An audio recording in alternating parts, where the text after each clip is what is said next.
El presente de Soya y Sida era un mundo mudo, un lugar donde las voces de los demás eran solo un zumbido borroso y los rostros de las personas estaban marcados por grandes X azules que le impedían mirarlos a los ojos. En su habitación, el joven tachaba los días de un calendario con la precisión de un verdugo. Había vendido sus muebles, renunciado a su trabajo a tiempo parcial y dejado el dinero meticulosamente ordenado sobre la mesa para su madre. Con el corazón entumecido, Soya caminó hacia el puente de la ciudad. Mientras miraba el agua correr bajo sus pies, los pensamientos suicidas lo envolvían como una niebla densa. Sentía que su existencia era un error que debía ser borrado. Sin embargo, antes de dar el paso final, un recuerdo lo obligó a retroceder. Una deuda pendiente que no podía llevarse a la tumba. Su mente viajó entonces a sexto grado, cuando el mundo era ruidoso y él se sentía el rey del patio. Todo cambió con la llegada de Soko Nishimiya, una niña de mirada dulce que se comunicaba a través de un cuaderno porque no podía oír. Soya, incapaz de entender la vulnerabilidad, vio en ella el blanco perfecto para combatir su aburrimiento. Lo que comenzó como una curiosidad infantil se transformó en una crueldad sistemática. Se burlaba de su forma de hablar, le arrebataba los audífonos y se los lanzaba al río, o se los arrancaba con tal violencia que llegaba a lastimar sus oídos. Soko, en lugar de odiarlo, solo le ofrecía sonrisas tristes y disculpas escritas, algo que enfurecía aún más a un Soya que no soportaba la culpa que su bondad le provocaba. El peso de sus actos finalmente colapsó sobre él cuando la madre de Soko denunció la desaparición de 8 costosos audífonos. En un instante, el trono de Soya desapareció. Sus amigos, aquellos que habían reído con sus bromas y participado en el acoso, le dieron la espalda y lo señalaron como el único culpable frente al profesor. La humillación fue total. Poco después, Soya vio a su madre regresar a casa con la oreja sangrando y el alma rota tras haber ido a pagar la compensación económica por los daños que él causó. El castigo no terminó ahí. Soko se transfirió de escuela, y Soya pasó de ser el acosador a ser el acosado. Sus compañeros empezaron a tratarlo con la misma crueldad que él usó con Soko, convirtiéndolo en un paria durante los años siguientes. 6 años después, aquel niño cruel se había convertido en un joven consumido por el remordimiento. Tras decidir no saltar del puente, Soya buscó a Soko en un centro de lenguaje de señas. Cuando finalmente la tuvo enfrente, el aire se volvió pesado. Él le devolvió el cuaderno de primaria que una vez tiró al agua y con manos temblorosas que habían aprendido el lenguaje del silencio, le hizo una pregunta que cambió el rumbo de sus vidas. ¿Podemos ser amigos? En este camino de regreso al mundo, Soya encontró un aliado inesperado. Un día, ayudó a un chico llamado Nagatsuka a evitar que le robaran su bicicleta, ofreciendo la suya a cambio. Aquel pequeño acto de bondad desinteresada forjó una amistad inmediata y leal. Con el apoyo de Nagatsuka, Soya sintió que las X en los rostros de los demás empezaban a vibrar.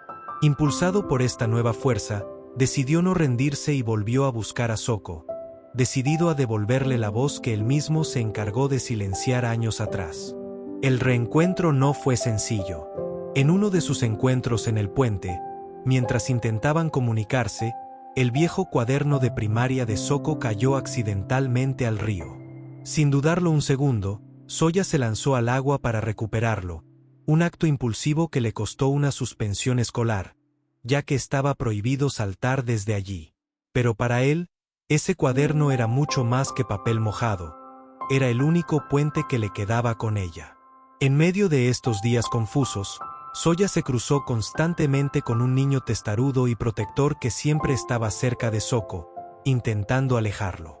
Un día, tras un altercado, el pequeño escapó de casa. Soya, sintiendo una extraña responsabilidad, lo buscó por la ciudad, lo cuidó y terminó llevándolo a dormir a su propia casa para protegerlo del frío. Fue allí, entre confesiones nocturnas, donde Soya descubrió la verdad. Aquel chico no era el novio de Soko, sino Yuzuru, su hermana menor, quien se cortaba el cabello y vestía como un chico para actuar como un escudo frente a los que quisieran herir a Soko.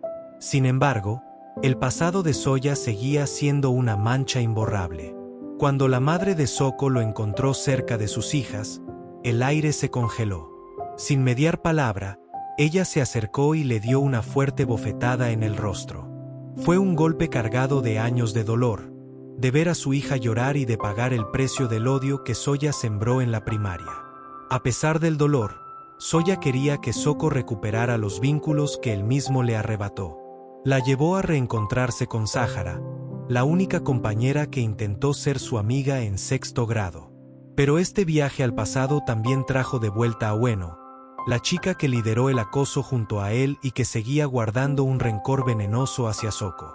En un momento de vulnerabilidad, Soko intentó dar un paso valiente. Se cambió el peinado, se armó de valor y frente a Soya, trató de hablar con su propia voz para decirle algo importante. «Suki, te quiero», murmuró ella con dificultad. Pero Soya, incapaz de entender su pronunciación y cegado por su propia inseguridad, pensó que ella hablaba de la luna, Tsuki. El malentendido dejó a Soko con el corazón encogido, sintiendo que su voz seguía sin ser escuchada. Todo terminó de fracturarse durante una tarde en el parque de atracciones. Lo que debía ser una reunión de amigos se convirtió en una emboscada de verdades.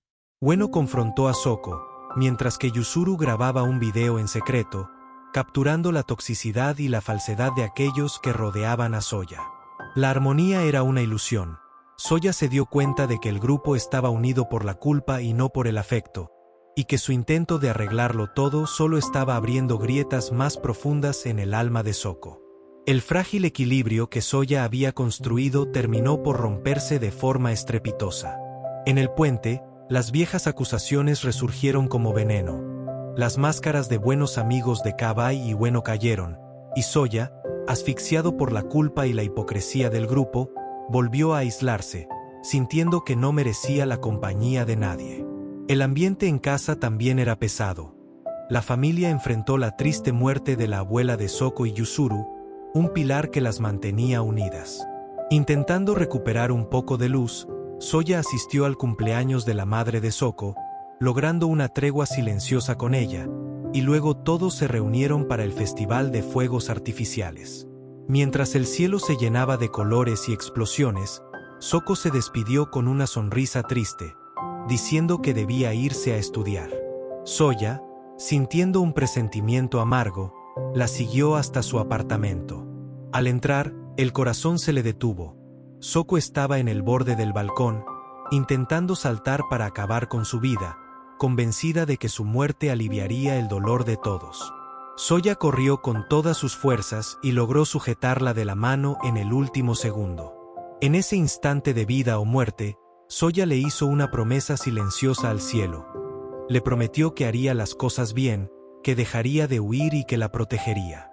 Con un esfuerzo sobrehumano, logró subir a Soko de vuelta al balcón, pero el impulso lo traicionó y él cayó al vacío, impactando contra el río. Soya quedó en coma, luchando por su vida en el hospital. Durante esos días oscuros, la tensión estalló. Ueno y los demás culparon a Soko por el accidente, llegando incluso a la violencia física. Soko, destrozada y llena de arrepentimiento, no se defendió. En cambio, buscó a cada uno de los amigos de Soya para pedirles perdón de rodillas, intentando unir lo que se había roto. Una noche, ambos tuvieron una conexión casi mística. Soko corrió hacia el puente donde todo empezó y milagrosamente, se encontró con un Soya que acababa de despertar y había escapado del hospital. Bajo la luz de la luna, entre lágrimas y señas desesperadas, se disculparon mutuamente. Soya finalmente entendió que querer morir era un error y le pidió a Soko que lo ayudara a vivir. El final llega en el festival escolar. Soya, caminando junto a Soko, siente el miedo de ser juzgado, pero decide levantar la mirada. Al aceptar su pasado y perdonarse a sí mismo, ocurre el milagro. Las X azules que cubrían los rostros de las personas comienzan a caer una a una. Por primera vez en años, Soya puede ver a la gente a los ojos, escucha las risas y el bullicio del mundo sin miedo. Rodeado de Soko y sus amigos, Soya llora de alivio al darse cuenta de que, finalmente, ha vuelto a integrarse a la vida.